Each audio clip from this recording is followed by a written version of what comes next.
welcome to another edition of the Wittenberg Factor here in our spin-tight studio.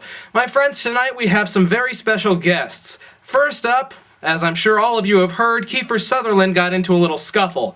So he's here tonight to talk about it. Please welcome Jack Bauer himself. That's right, Kiefer is here. Okay, where is he? Get away from the car! Walk away! Now!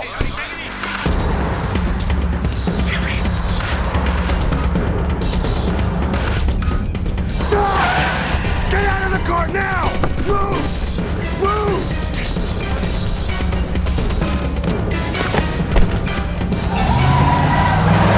Well, we'll just have to have somebody else on first. Let's start with the least important, Speaker of the House, Nancy Pelosi. So the big thing is she claims to have not known that the Bush administration was utilizing waterboarding as a means of interrogation. Of course no one believes her, but she's here to defend herself. Welcome to the show, Mrs. Speaker. Thank you for having me on the show, my minion. No problem. So tell me your side of the story about waterboarding. I never knew anything about waterboarding. But a member of your staff was brought into a meeting talking about it. Yes, but when he came back to me, he didn't mention waterboarding. According to all sources, he did. Okay, fine, he did. But I thought he meant that the Bush administration was taking him all water skiing. No, that's not what it meant, and you're incredibly stupid if you actually thought that. Okay, can we get security in here? Thanks. So it looks like Kiefer Sutherland is finally here. Kiefer, I haven't seen you for a while. Do you know I voted for Obama? What happened to you? What the hell happened to you? I was just trying to get a rise out of you. I didn't really vote for him. Looks like you stubbed your toe there. You alright? Get an ambulance! Okay, anyway, so what happened with this thing with Brooke Shields? I hear that you headbutted a guy? You know, I've been answering a lot of questions lately about my past, and frankly, I'm done. Fine, then be that way. What do I care? You're an asshole. What do you want from me? What do you want from me? All I want is for you to answer my question. I mean, here I am, nice enough to invite you on my show, and I mean, you can't even answer my question. Go whine somewhere else! No, you know what? Get off my show.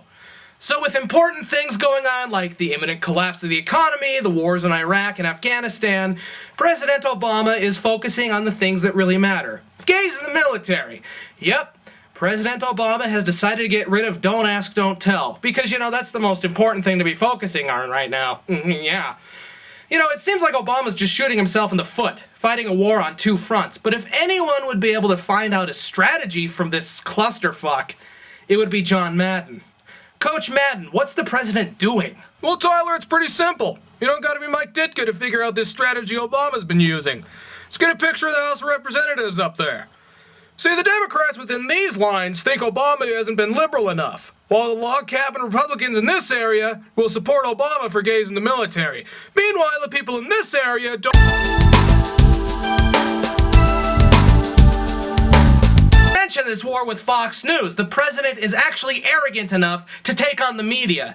I've never understood everyone's problem with Fox News. It's a network that leans a little bit to the right instead of way to the left.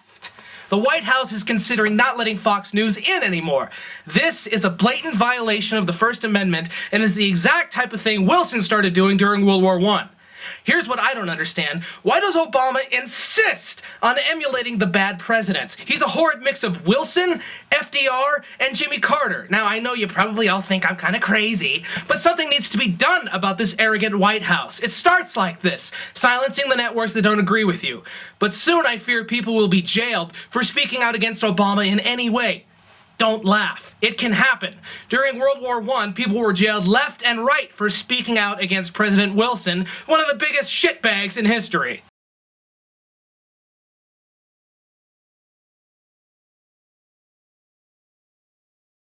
My friends, that's all the time we have for this edition of the Wittenberg Factor. I'm Tyler Wittenberg, and the spin is that-a-way.